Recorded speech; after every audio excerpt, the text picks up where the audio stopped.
श्री हरि विष्णु की भक्त चिड़िया की कहानी।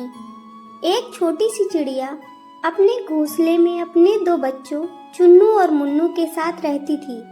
एक दिन चिड़िया अपने बच्चों के लिए दाना लेकर आई तो चुन्नू मुन्नू बहुत खुश हुए।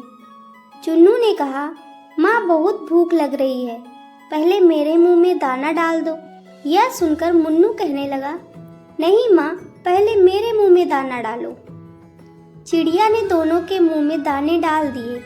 उसके बाद चिड़िया ने कहा, यहाँ की फसल तो कट चुकी है, अब मुझे दाना चुनने दूसरे गांव जाना पड़ेगा। मैं कुछ दाने घोंसले में रख दूंगी, तुम थोड़े थोड़े खा लेना। मैं एक दिन बाद वापस आ जाऊंगी। यह सुनकर दोनों बच्चे उदास हो गए, लेकिन खाना भी तो चाहिए था, इसलिए दोनों मान गए। अगले दिन चिड़िया दूसरे गांव पहुंच गई। वह काफी थक गई थी, इसलिए वह एक पेड़ पर बैठकर आराम कर रही थी कि तभी एक शिकारी ने उसे पकड़ लिया और पिंजरे में बंद करके अपने घर ले गया।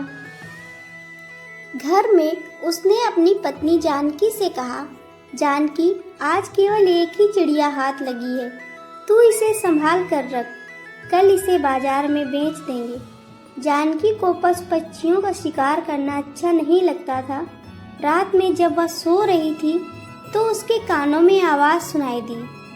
वह चिड़िया नारायण नारायण का जाप कर रही थी। जानकी पिंजड़े के पास गई।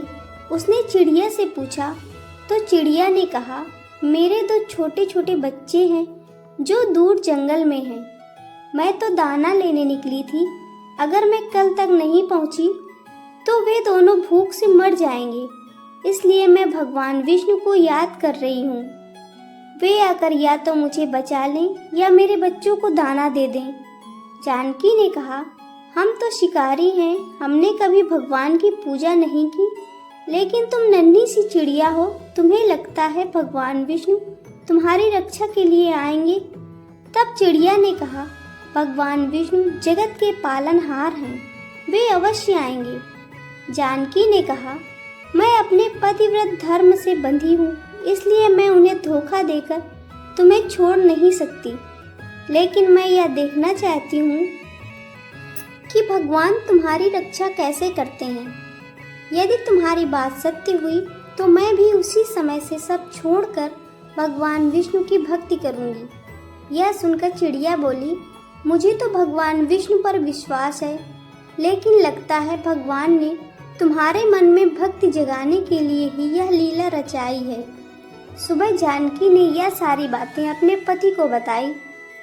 तब उसने कहा, यह सब बेकार की बातें हैं, आज मैं इसे बेच दूंगा और वे इसे खा जाएंगे। तब जानकी ने कहा, आप इसे छोड़ दीजिए, मेरे मन में इसके लिए दया भर आई है। इसके बच्चे रो रहे होंगे, लेकिन शिकारी नहीं माना। तब हार कर जानकी ने कहा, ठीक है, मैं भी आपके साथ चलूंगी, आज देखती हूँ इस चिड़िया का विश्वास जीतता है या नहीं। शिकारी ने चिड़िया एक कसाई को बेच दी। कसाई उसे काटने की तैयारी करने लगा। तब चिड़िया खुशी से झूमने लगी।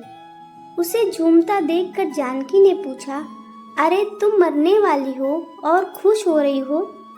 तब उस नन्ही चिड़िया ने कहा, मैं इसलिए खुश हो रही हूँ, यदि मैं मरने वाली हूँ तो भगवान विष्णु ने मेरे बच्चों की रक्षा कर ली होगी। जैसे ही कसाई उसे मारने लगा, तभी वहाँ एक औरत आई और उसने कसाई से कहा, भैया मुझे यह चिड़िया दे दो, जितने पैसे चाहिए ले लो। कसाई ने वह चिड़िया उसे बेच दी। जानकी ने उससे पूछा, बहन तुमने यह चिड़िया क्यों खरीदी? तो उस औरत ने कहा, मेरा बेटा बचपन से गूंगा है, मुझे एक साधु बाबा ने यहाँ भेजा और बताया कि एक चिड़िया की बलि दी जा रही है, उसे बचाकर उसका जूठा पानी अपने बेटे को पिलाना, वह बोलने लगेगा। मैं सही समय पर आ गई। वह औरत चिड़िया का जूठा पानी लेकर उसे आजाद करके चली गई। तब चिड़िया ने कहा, देखा, भगवान विष्णु ने मुझे और मेरे बच्चों को मरने से बचा लिया। यह सुनकर जानकी और शिकारी की आंखों से पानी बहने लगा। उसकी बात सुनकर शिकारी और उसकी पत्नी जानकी के साथ उस कसाई ने भी अपना काम छोड़ दिया और दिन रात भगवान विष्णु की भक्ति में लग गए। भगवान विष्णु की कृपा इस संसार के सभी जीवों पर बनी रहे, यही हमारी प्रार्थना है। आपको यह कहानी कैसी लगी कृपया कमेंट करके अवश्य बताएं। कहानी पसंद आई हो तो वीडियो को लाइक करें। ऐसी और भी कहानियों के लिए चैनल को सब्सक्राइब करें। धन्यवाद।